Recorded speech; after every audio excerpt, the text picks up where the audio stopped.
Welcome to the Promise Academy guys.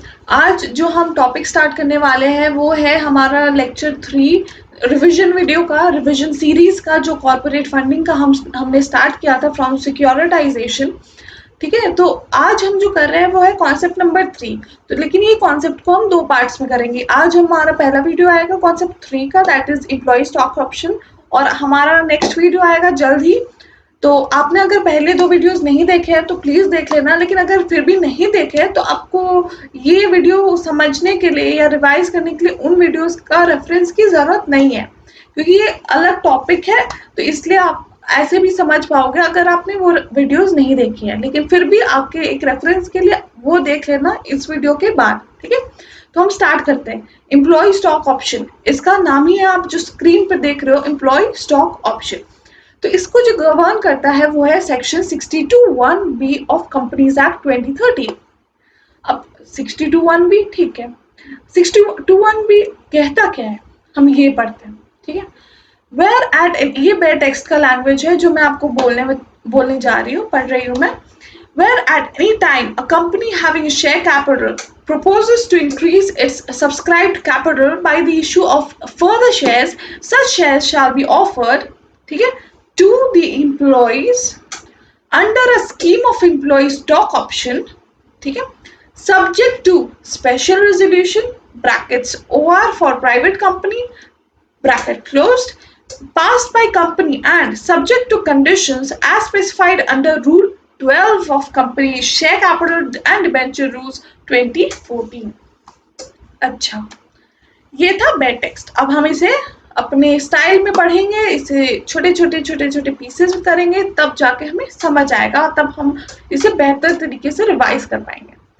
पहला क्या कहता है, कभी भी, वेयर एट एनी टाइम। आप अगर आपको चाहिए तो शायद ये स्क्रीन पे नहीं है, तो आप उसे बेयर टेक्स्ट पे भी खोल कर देख सकते हो। ठीक है, वेयर एट एनी टाइम, कभी भी अगर कंपनी को अपने शेयर कैपिटल को बढ़ाना है, सब्सक्राइब्ड कैपिटल, ठीक है, कैपिटल तो आप अगर समझते होगे, ऑथराइज कैपिटल होते हैं, पेड अप कैपिटल होते हैं, सब्सक्राइब कैपिटल होते हैं।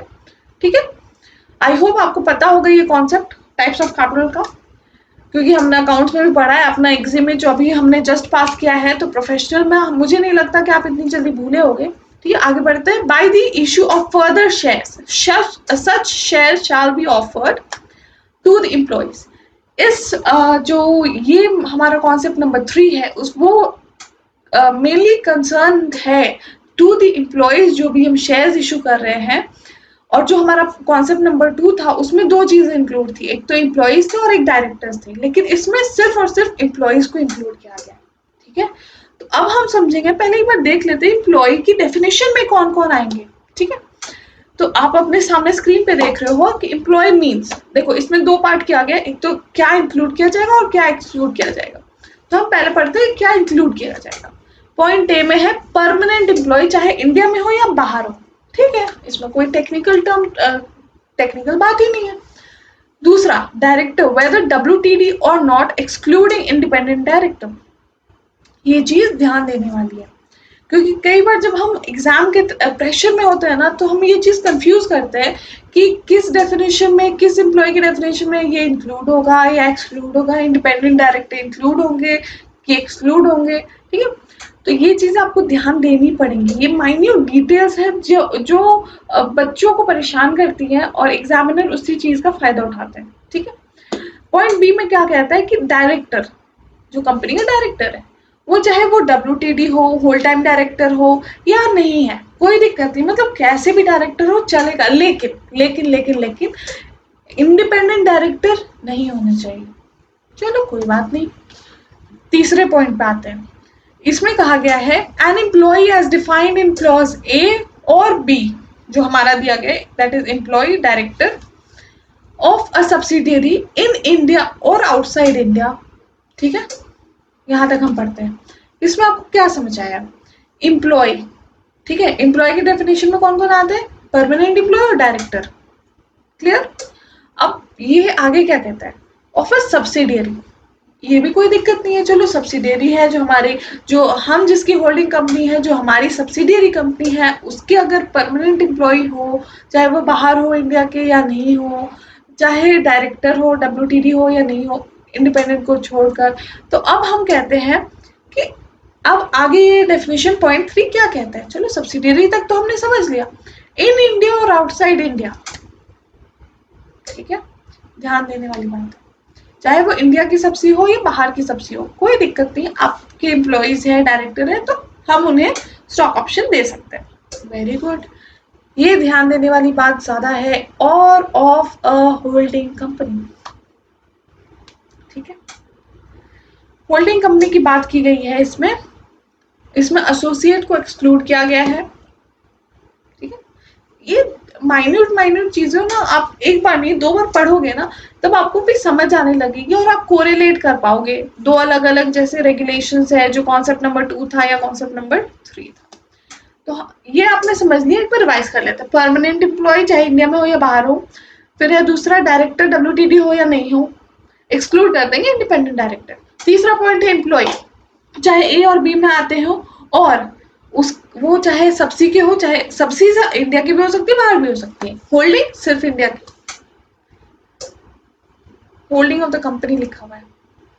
ये अब एक कंफ्यूजन का पॉइंट है इसमें। देखो ये चीजें आप देखो, इसमें स्पेसिफाई किया गया है कि इंडिया में हो या आउटसाइड इंडिया हो। इसमें क्यों नहीं स्पेसिफाई किया गया है कि ये होल्डिंग इंडिया की है या आउटसाइड इंडिया है?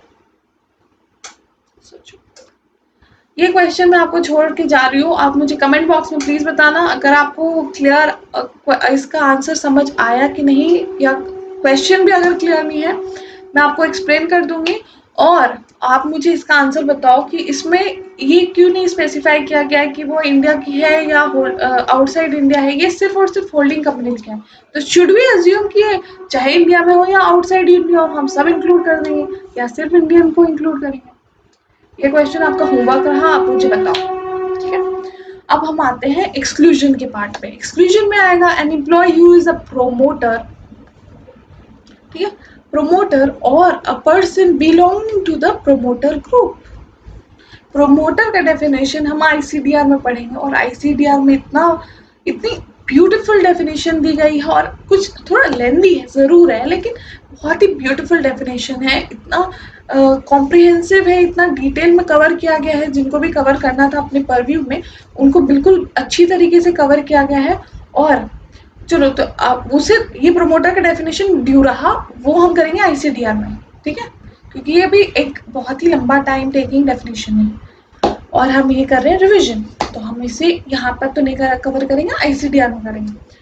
पॉइंट क्या कहता है कि an employee who is a promoter और person belonging to the promoter group, ठीक है।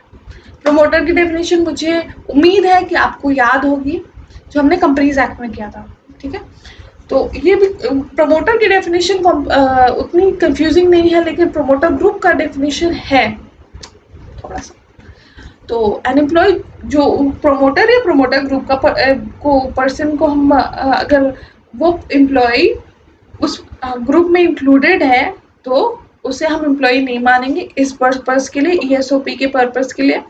दूसरा पॉइंट क्या कहता है, डायरेक्टर हु ईदर हिमसेल्फ और थ्रू हिज रिलेटिव, ठीक है, इसे हम पार्ट्स करेंगे। डायरेक्टर, ठीक, चाहे वो अकेले या चाहे वो रिलेटिव के साथ, ठीक है, या चाहे रिलेटिव हो या कोई भी बॉडी कॉर्पोरेट, ये भी समझ गए, मतलब या तो director relative, director body corporate.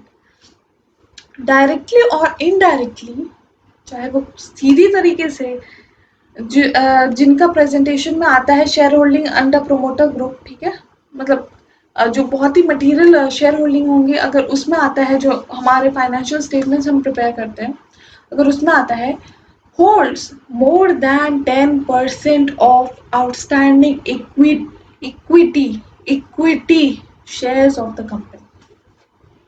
समझ आया नहीं?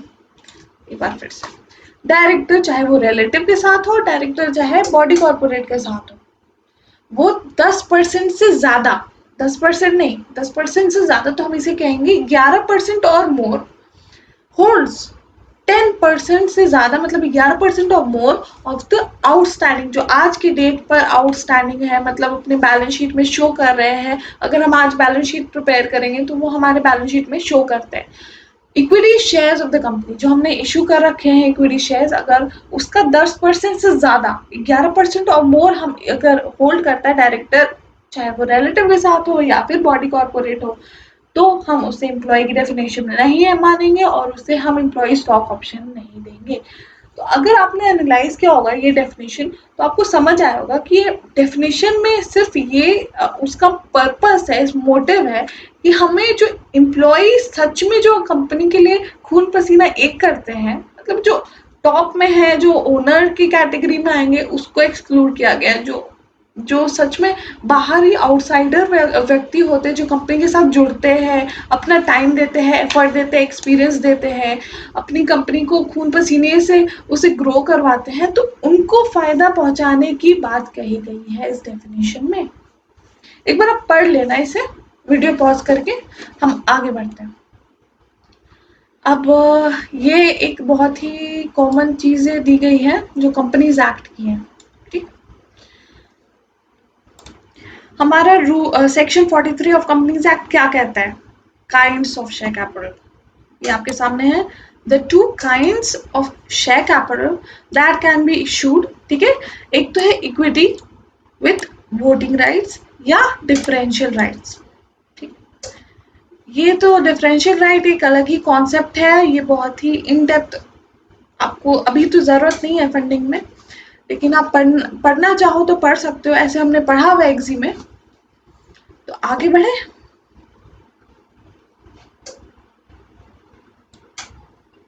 हमारा रूल है, दिया गया rule 4, no company limited by shares shall issue equity shares with differential rights as to dividend, voting और otherwise unless it complies with the following conditions. अगर उसने कंप्लाई किया है तो वो इशू कर सकते हैं डिफरेंशियल राइट्स, नहीं तो वो नहीं कर सकते। तो वो क्या कहता है? एओए से ऑथराइजेशन होना चाहिए, ये बहुत कॉमन पॉइंट है। फिर है the issue of shares is authorised bye OR, general meeting में आपको ओआर चाहिए। अगर लिस्टेड है तो इक्विटी जो स्टॉक एक्सचेंज जिस पे हम लिस्टेड है उसकी भी परमिशन चाहिए। The issue of such share shall be approved by share holders through postal ballot, ठीक है। जहाँ पे लिस्टेड है ना, तो वहाँ शेयर होल्डर्स पोस्टल बैलेट से हमें अप्रूवल देंगे और यहाँ पे ओआर देंगे। Clear? The voting power in respect of shares with differential rights of the company shall not exceed 74% or of total voting power, including voting power in respect of equity shares with differential rights issued at any time of the any point of time. देखो इसमें कहा गया है कि 74% से ज्यादा आपका जो वोटिंग पावर है, पावर की बात की गई है, वो एक्सीड नहीं करना चाहिए, क्योंकि अगर आपका लिस्टेड कंपनी है तो वो अनलिस्टेड कंपलसरी डीलिस्ट हो जाएगी, क्योंकि एक मिनिमम जो हम आईसीडीआर में पढ़ेंगे पब्लिक शेयर होल्डिंग जो कि होनी चाहिए 74%, वो तो आप सॉरी 25% होनी चाहिए, वो पब्लिक के पास हमेशा होनी चाहिए। तो उसके बारे में डिटेल में हम आईसीडीआर में पढ़ेंगे, यहाँ पर हम सिर्फ अपना डिस्कशन लिमिट करते जो हमारे मॉड्यूल में दिया हुआ है। The company has not defaulted, ये एक बहुत ही कॉमन पॉइंट है कि एनुअल रिटर्न्स और फाइनेंशियल स्टेटमेंट में पिछले 3 साल के लिए हमने डिफॉल्ट नहीं किया है। The company has no subsisting, जो आज तक कंटिन्यू किया गया है, default in the payment of undeclared dividend, undeclared dividend to the shareholders or repayment of any mature deposit or redemption of preference shares or debentures that have become due for redemption or payment for of interest. मतलब ये basically ये point ये cover करता है कि देखो, अगर company के पास पैसे हैं कि एम्प्लॉयज को आप दे रहे हो, बिसाइड्स देयर जो आपका सैलरी है, जो कि उनका जो बेनिफिट्स है, ठीक है, जो सीओसी है, कॉस्ट टू कंपनी होती है, सीटीसी है, जो उसके अलावा अगर आपकी देने की क्षमता है, आपकी देने की कैपेबिलिटी है, तो आप ये डिफॉल्ट्स क्यों कर रहे हो? आपका इंटेंशन कहीं मैलाफाइड तो नहीं है। ये पॉइंट बेसिकली इस चीज़ों को कवर करता है कि कोई भी गलत ना हो जाए कि भाई आपका पैसा था इंटरेस्ट पेमेंट करने के लिए डिबेंचर्स पे, लेकिन आपने उसका ईएसओपी इशू कर दिया। बिल्कुल वैसा नहीं चलेगा कंपनी में। The company has not defaulted in the payment not default in the payment of dividend in respect of preference shares or repayment of any term loan from PFI, public financial institution, और state level financial institution और schedule, मतलब आपका loan है तो आपने कोई भी default नहीं किया होना चाहिए। ये बेसिकली पॉइंट्स यही कहते हैं। ठीक है, the company has not been penalized by the court or tribunal during the last 3 years of any offence under RBI Act 1934, the SEBI Act 1992, SICRA 1956, FEMA 1999 और any other special act जो company को regulate करती है। मतलब आपका कोई आप offender नहीं होना चाहिए। देखो इन सब में आपने अगर कोई भी फ्रॉड किया है ना, मतलब फेमा का फ्रॉड बहुत बड़ा फ्रॉड होता है, सिक्योरिटीज का फ्रॉड बहुत बड़ा फ्रॉड होता है जो पब्लिक इंटरेस्ट को हार्म पहुंचाता है। तो कहीं आपका इंटरेस्ट, मतलब ये बेसिकली आपके इंटेंशन को देखना चाहते हैं। जो हमने आरसीडी में पढ़ा है, आपने बिल्कुल सही कहा, जो हमने चैप्टर 2 में पढ़ा है फ्रॉड का, आप अगर वो भी आपने वीडियो नहीं देखी तो उसमें ये चीज बहुत अच्छी तरीके से एक्सप्लेन की गई है। अगर उसमें कोई भी आपका इंटेंशन नैलिफाइड रहता है तो आपको ये चीज करने को परमिट नहीं किया जाएगा डिफरेंशियल राइट्स के शेयर्स को इश्यू करने का। एक्सप्लेनेटरी स्टेटमेंट में क्या क्या होने चाहिए, देखो ये सॉरी एक पॉइंट रह गया, consistent track record of distributable profit, 3 साल का प्रॉफिट का डिस्ट्रीब्यूटेबल प्रॉफिट, मतलब देने लायक प्रॉफिट, ये नहीं जो एक्चुअली दिया गया है, एक्चुअली देना और देने लायक प्रॉफिट अलग होता है। एक्सप्लेनेटरी स्टेटमेंट में क्या क्या चीजें होनी चाहिए, जल्दी जल्दी पढ़ते ये उतना रेलेवेंट नहीं है। कितना नंबर ऑफ शेयर्स इशू कर रहे हैं, डिटेल्स कर रहे हैं, क्या राइट्स के मतलब किस राइट्स के प्रति हम डिफरेंशियल दे रहे हैं, मतलब वोटिंग है या फिर डिविडेंड है, क्यों रीजंस, क्यों क्यों देना चाहते हैं हम, प्राइस, ठीक है, पार पे है, प्रीमियम पे है, बेसिस क्या है, मतलब एक अलॉटमेंट का बेसिस होना चाहिए ना कि इतने नंबर ऑफ शेयर्स हम इस पर्सन को देंगे। In case of private placement और a preferential issue, details of total number of shares proposed, कितना अलॉट करना है प्रमोटर्स को, डायरेक्टर्स को, मतलब ये बेसिकली कैटेगरीज बताना चाहता है, मतलब पूछना चाहता है कि आप किस किस कैटेगरीज को कितना शेयर्स दे रहे हो। Details of total number of shares proposed to be allotted to the persons other than promoter, मतलब प्रमोटर, मतलब पहला तो ये कैटेगरी आप बता दो मुझे, तो उसके अलावा किन लोगों को आपने कितने शेयर्स इशू किए वो बता दो मुझे।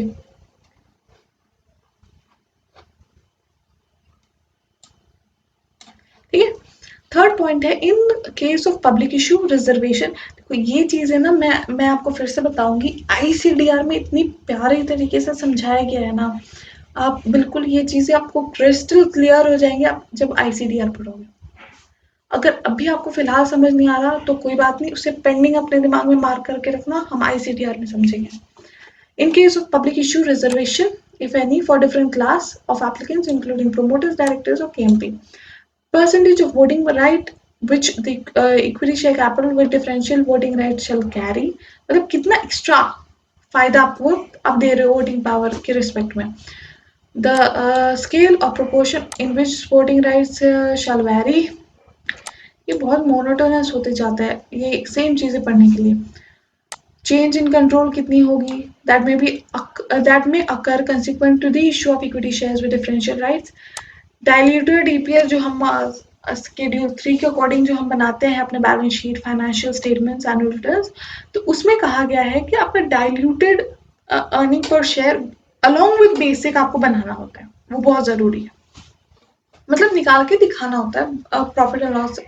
जो हमारा फॉर्मेट है वो आप जब रेफर करोगे ना, आपका आपके पास अगर बैड टेक्स्ट है या बैड टेक्स्ट ऑनलाइन डाउनलोड करके आप देख लो अभी, तो वो बिल्कुल क्लियर उसके फॉर्मेट में आता है। पहला तो पीएटी, प्रॉफिट आफ्टर टैक्स, फिर उसका ईपीएस निकाल के, फिर उसका बेसिक में दिखाएंगे, डायल्यूटेड में दिखाएंगे, ये बहुत अच्छा तरीके से दिया गया है हमारे नए जो हमारा स्केड्यूल है 3। The pre and post issue share holding, मतलब पहले क्या था अब क्या होगा, मतलब ये बेसिकली ना एक लेमैन को भी समझ आए, ये ऐसा नोटिस आपके द्वारा उन शेयर होल्डर्स जो हमारे जो मेंबर्स है कंपनी को, उनको भिजवाना चाहता है, बेसिक मकसद ये है। The company shall not convert its existing equity share capital with voting rights into equity share capital carrying differential voting rights and versa, मतलब आप कन्वर्ट नहीं कर सकते जो existing है उसको differential में या differential को existing में। The BOD shall inter alia disclose in the board report for the financial year in which the issue of equity share with differential right was completed. The following details, namely, हमारे board report में अब क्या चीज आना चाहिए? पहले था notice, explanatory statement, अब है बोर्ड रिपोर्ट में क्या चीज है, क्या इन्फॉर्मेशन आएंगी, वो लिखा हुआ है। देखो ये भी कुछ अंतर नहीं होना चाहिए, डिफरेंस नहीं आना चाहिए जो ऊपर दिया गया है। टोटल नंबर ऑफ शेयर्स कितना अलॉट किया गया, डिटेल्स, देखो वही चीज है ना, परसेंटेज कितना वेरी करेगा, प्राइस किस चीज, कितना प्राइस, पर्टिकुलर्स कितना हमने प्रमोटर डायरेक्टर के इनपुट को दिया, या फिर चेंज इन कंट्रोल, वही चीज है। देखो अर्निंग्स, क्योंकि देखो आपने उसमें तो मेंबर्स को बता दिया, लेकिन एक फाइनेंशियल स्टेटमेंट भी तो होना चाहिए ना, बोर्ड रिपोर्ट भी तो होना चाहिए जिसमें आप एक वो एक प्रॉपर रिकॉर्ड रहता है कंपनी का, जो भी आउटसाइडर्स, जब भी आप कंपनी आज नहीं 5 साल बाद अगर हम विजिट करते हैं तो ये पता होना चाहिए ना कि पूरा इन्फॉर्मेशन जो आपने शेयर होल्डर को बताया है जनरल मीटिंग में, तो आपको इसमें भी तो बताओ। जो बाहरी लोग आपको फ्यूचर में भी इन्वेस्ट करेंगे कंपनीज में, तो उन्हें पता होना चाहिए basically. Pre and post issue shareholding pattern. The holders of the equity shares with differential rights shall enjoy all other rights such as bonus shares, right shares, मतलब ये बेसिकली एक नॉर्मल शेयर होल्डर की category में आ जाएंगे eventually, और इन्हें भी सब फायदा मिलेगा जो एक नॉर्मल शेयर होल्डर को मिलता है। Where a company issue equity shares with differential rights, the register of members maintained under Section 88 में, Section 88 में हम register of members maintain करते हैं, ठीक है, आपको याद होना चाहिए सब सेक्शन, ये बहुत बेसिक सेक्शन है, ठीक है। Contain all relevant particulars of shares so issued along with details.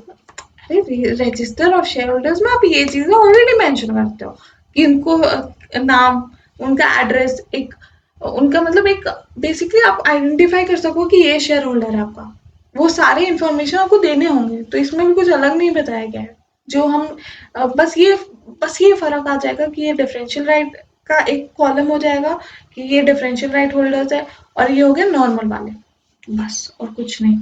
बस ये लिखने का ऐसे लिखते हैं ना जैसे कि कुछ नया चीज, प्रैक्टिकली वही चीज है। For the purpose of this rule, it is hereby clarified, ये रूल तो आप छोड़ दो, जाने दो। रेगुलेटरी फ्रेमवर्क, ये आया कुछ अलग पॉइंट, कुछ अच्छा पॉइंट। अब हम पढ़ेंगे रेगुलेटरी फ्रेमवर्क। अब हम लोग कंपनीज को डिवाइड करते हैं, कितनी तरीके की कंपनीज हो सकती हैं, पब्लिक, प्राइवेट। लेकिन शायद हम सेबी का रेगुलेशंस पढ़ रहे हैं तो उसमें लिस्टेड भी आनी चाहिए। एग्जैक्टली, लिस्टेड, अनलिस्टेड पब्लिक और अनलिस्टेड प्राइवेट, 3 कैटेगरीज में हम डिवाइड कर देंगे उनको। फिर हम पढ़ेंगे अनलिस्टेड प्राइवेट में क्या हो सकता है, आप बताओ मुझे। Companies act, obviously companies act का अब डिपेंड करता है कौन सा सेक्शन। कंपनीज एक्ट के सेक्शन जो गवर्न करते हैं वो है सेक्शन 42 और सेक्शन 62(1)(b), जो हमने डेफिनेशन, जो एकदम स्टार्टिंग में डेफिनेशन पढ़ा ना, आपको याद होना चाहिए, पढ़ा था, एक बार मैं बोल दूं क्या? ठीक है।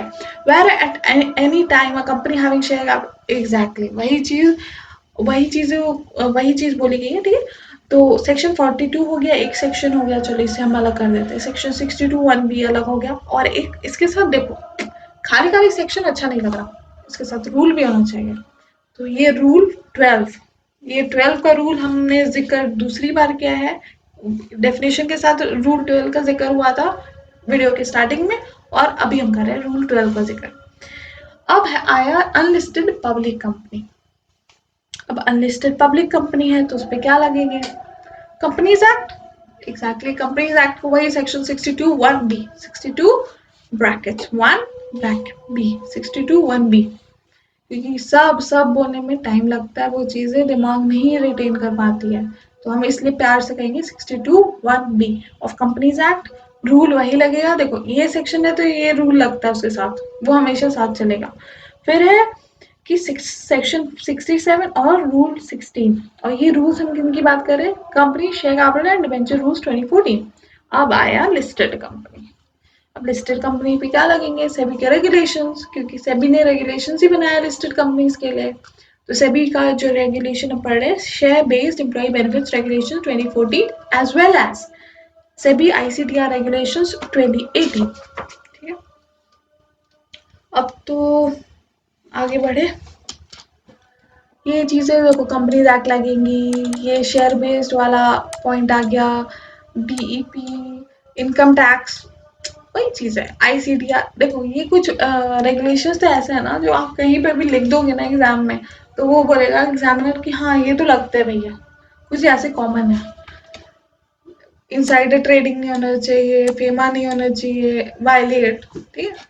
तो ये सभी फ्रेमवर्क को हम ध्यान रखें, बल्कि ये एक लिमिटेड नहीं है, इससे भी बाहर हम इंक्लूड कर सकते हैं, ऐसा कुछ नहीं है। अब आया इम्पोर्टेंट पॉइंट जो हमने अभी किया जस्ट, कंपनीज एक्ट। अनलिस्टेड में कंपनीज एक्ट के 2 सेक्शन है, ये प्राइवेट कंपनीज पे लगेंगे, उसका रूल है 12। ठीक है, ये इधर लिखा हुआ है, ये बहुत ही प्यारा डायग्राम है। पता है कुछ कुछ डायग्राम्स होती है जो हमारे स्टडी मैथ में दी गई है, बहुत अच्छी, और बिल्कुल हम उसकी तारीफ जरूर करेंगे जब जब हमें लगे कि हमें हमारे लिए यूजफुल है। तो ये तो देखो, ये चीज यहाँ लिखी हुई है लेकिन डायग्राम अगले पेज में है। Unlisted company, private company.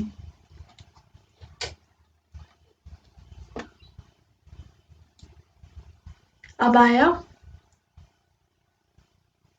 Unlisted public company. ठीक है, ये जो 62(1) वही वाला, उसका रूल 12 साथ चलेगा, 67 और रूल 16, बिल्कुल सही। अब आया लिस्टेड कंपनी, जो इस पेज में क्या लिखा हुआ है, डायग्राम अगले पेज पे है। अब इस डायग्राम का क्या मतलब है, शेयर बेस्ड वाला समझ गए, आईसीडीआर समझ गए, और कुछ नहीं। अब आया कुछ कुछ अच्छे पॉइंट्स कि शेयर बेस्ड जो एम्प्लॉय बेनिफिट्स रेगुलेशन है वो किन टाइप्स के, जो हमारे फायदे हैं, किस मतलब फायदों का नाम क्या क्या हो सकता है, किस तरीके से फायदा पहुंचाया जा सकता है हमारे एम्प्लॉयज को, वो 5 तरीके हैं। तो इसे हम करेंगे रिवाइज 2-3 बार बोलकर। ESOP, employee stock option plan. ESOP मैं इसलिए बोल रही हूँ, क्या आप ईएसओएस भी बोल सकते हैं, लेकिन ईएसओपी जुबान पे चढ़ा हुआ है क्योंकि हमने अकाउंटिंग की हुई है इसकी, तो ईएसओपी बहुत बार आया है दिमाग में, तो ईएसओपी का है, ठीक है।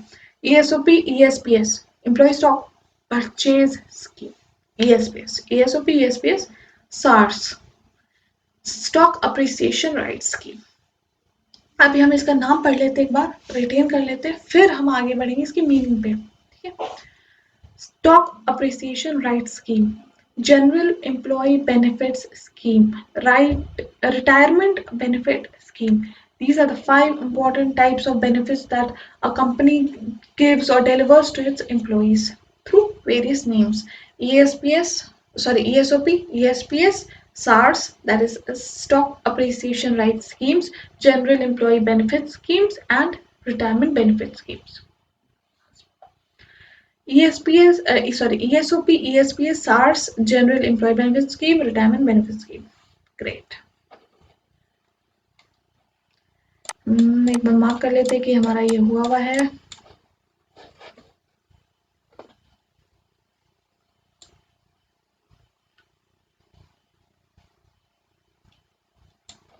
अब आई हमारी किन किन कंपनीज को कवर किया गया है। अब ये रेगुलेशंस किन कंपनीज पर लगेंगी, सबसे इम्पोर्टेंट और सबसे जो हमारे दिमाग में सबसे पहले आता है वो है लिस्टेड कंपनी। बिल्कुल सही, लिस्टेड कंपनीज पे तो लगेंगी ही, और किन लिस्टेड कंपनीज पे लगेंगी, जिनका भी ये स्कीम है।